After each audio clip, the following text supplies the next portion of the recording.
and welcome guys, this is me the guy with redstone skill back on my YouTube channel with another video. Today is gonna be a bit different because I'm gonna speak about some announcement and quick stuff. So um I will give you a time mark here, and if you want to go just see that thing, just go to there, but go to that point. But I want to say something as well. I'm I'm not into making redstone videos slash any farming videos ever again. I have like I will stop making videos for a very long time, I guess. Yes, so I don't know what is the future of the channel. It's just gonna end in being something like a very stop deactivated YouTuber. Yeah, I enjoyed actually making videos at a point, but now I don't. These are actually like challenges tasks, so I like to take challenges, so but the reason I'm leaving the channel is for some other things. Not even IRL stuff. I'm not gonna mention it on here, but there are reasons. So yeah, after just one day, I'll just stop making videos and suddenly just go forever without any videos. And my view counts will drop, I know, and no one will subscribe me ever again. But yeah, this is a fun journey of 6 months doing redstone. I actually love doing redstone, so yeah. Now, but yeah, time has changed. Everything has changed. I actually love myself being Nathan Prescott.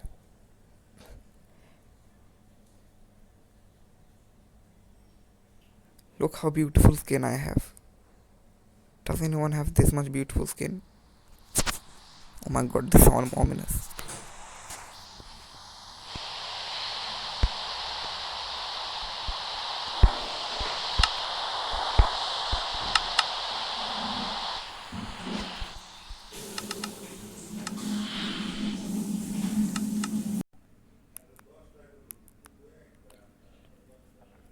So guys, if I couldn't show you the entire farm, just getting distracted every time, then I'm so sorry. I cannot just get distracted every time. So what I want to show is a very wicked basalt farm. This basalt farm has a one switch activation and can produce 30 basalt per 6 redstone tick. This is so efficient, and why is it training?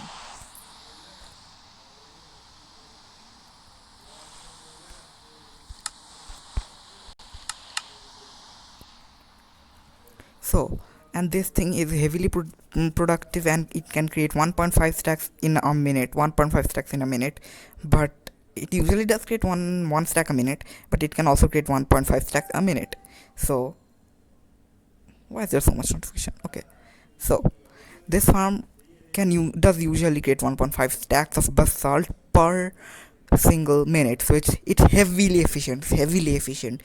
Under half an hour of AFK, you can get like 1.5 double chest. Like you'll get one double chest full and another chest full, or you get one double chest full and another chest full by 30 hours of AFK. I mean 30 minutes, 30 minutes, not the second. No, I just tell way too much. You won't produce that much. It's like, you'll fill the entirety of the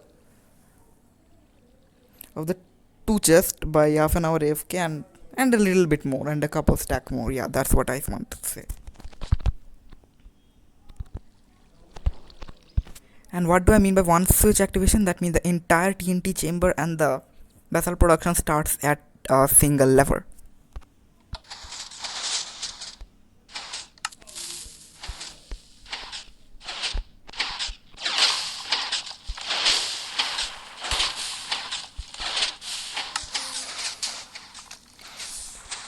See, you would see a whole ton of basalt coming in your chests every single minute, because it's heavily productive.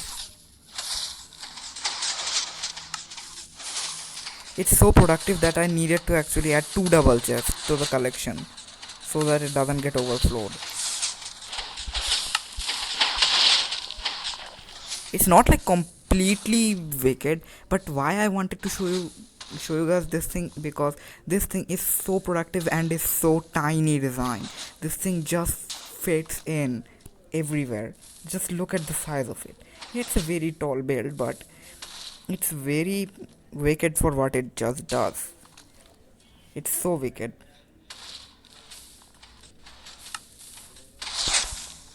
This farm is so wicked, guys. If I just come and down and show you.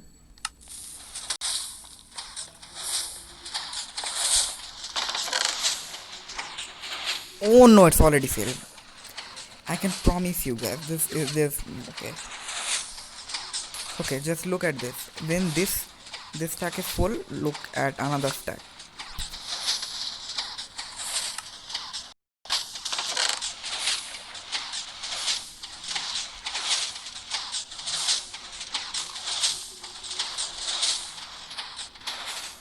So see how fast this the last stack get filled.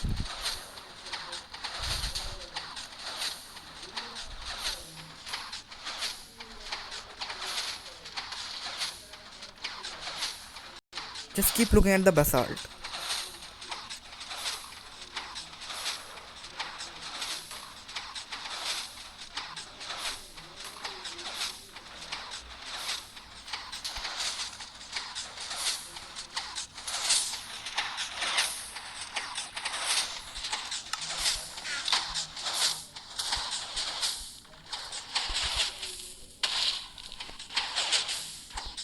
So and if you ask where do you AFK, somewhere around here.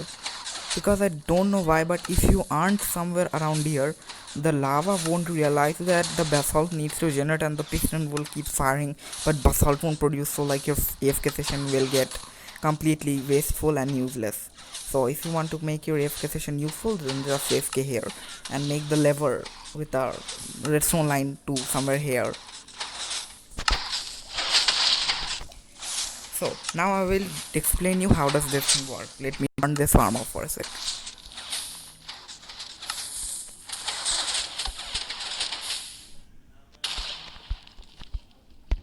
Ooh, it's so productive. So what happens is that this is actually our main chamber where the basalt generates a soil underneath steep stones, so that when the basalt generates we can push it up, and the ice and lava flowing in between creating basalt. Every 6 redstone tick it pushes up, creating the basalt and pushing it up. When it has a 5 by 5 area filled, an observer detects it, and by that time a redstone block is here which actually gets pushed by this one tick and gets one single powered and doesn't get double powered, because an observer will detect that when the basalt comes and when it pushes away it will take another, so it will pulse again, it will become a clock. So for that we have actually used a 3 and 1 tick repeater to cut the signal out, and the redstone signal is just running into a 5 by 5 line of pistons which are just pushing it to the TNT chamber forward. The same thing happened with this time, but the activation is actually a very tricky thing. So we don't want the farm to like loop around always, so we actually take this thing up so that even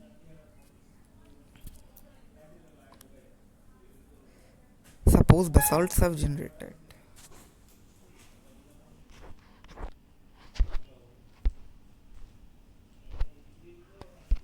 happens. So what happens is that when we turn on the lever, this redstone block goes down and the farm works again. But when we try to turn this off, suppose the basalt is here and it will push out and will keep pushing out. So we have to take it out so that it doesn't actually like activate. And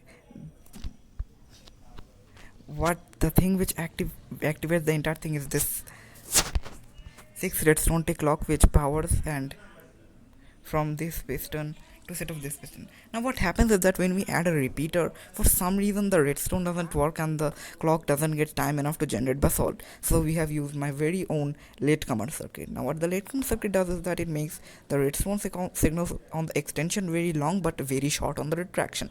That means when you on the rising edge the redstone signal is long according to the delay on 4 tick here, but on the retraction or while the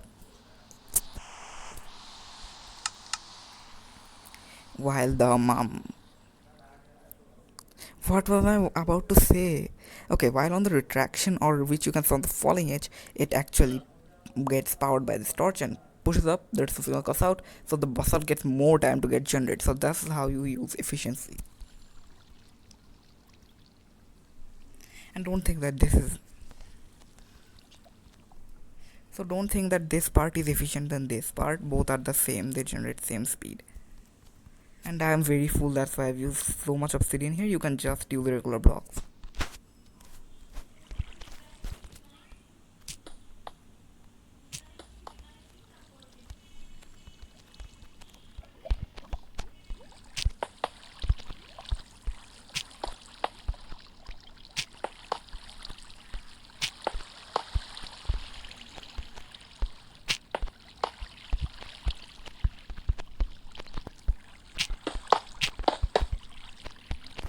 So you don't even need that much obsidian. Yeah, that's what I was also saying, is that this farm will require so much less obsidian, so you can build it anyways and anywhere. Yeah, these obsidian need to be here because, to stop it from going overload. So yeah, you would need mandatorily the above obsidians and these obsidians here, but the other bottom one you can have it or not have it. It does depends on you, but for the efficiency I've applied them.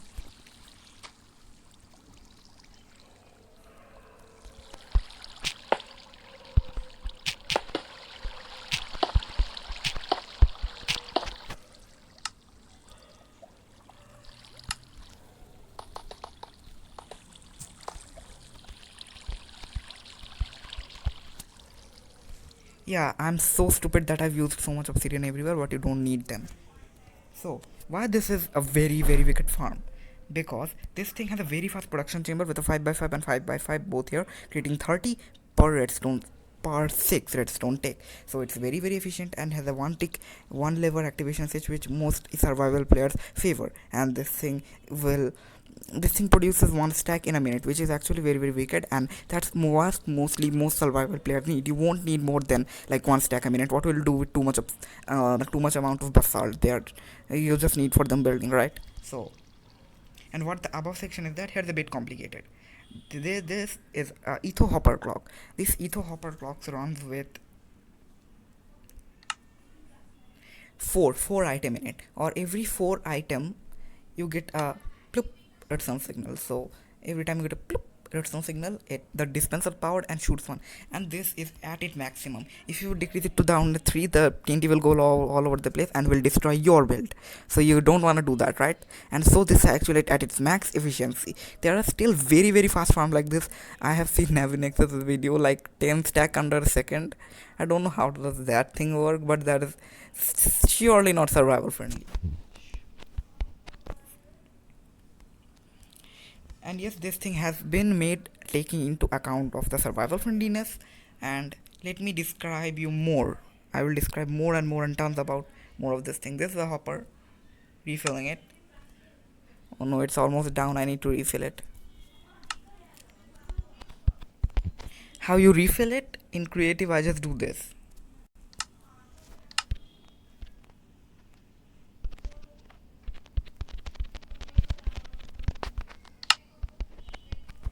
I just do this, they get picked up by the hopper. And there's a fact that I don't know it works right now or not, but before, what items used to do is that if you very quickly power and unpower hoppers, they can actually act faster. So there's a clock to like refill it faster. I don't know does that thing works or not. I don't know, maybe.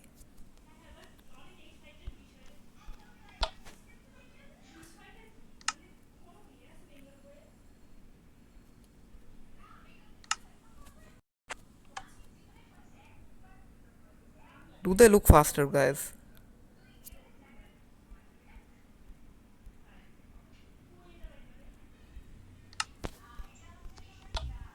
I still think they look fast for some reason, but they used to work before.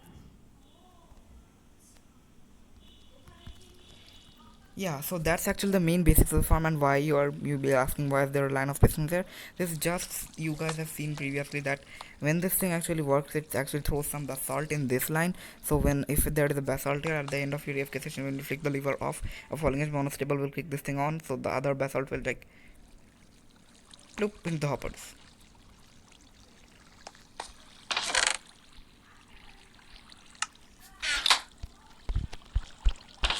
This thing is heavily efficient and works very nicely. Oh, and of this is just a half an hour AFK session.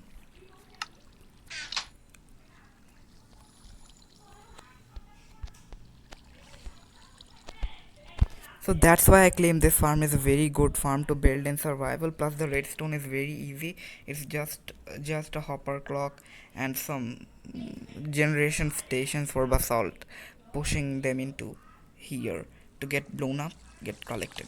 And if you may also ask why is there blue eyes there, blue eyes is just to speed up like that. And we don't want items being very slow, so when they fall like they get an extra boost. See, like this. But normally they would be like this. But on this, yeah, they get a boost.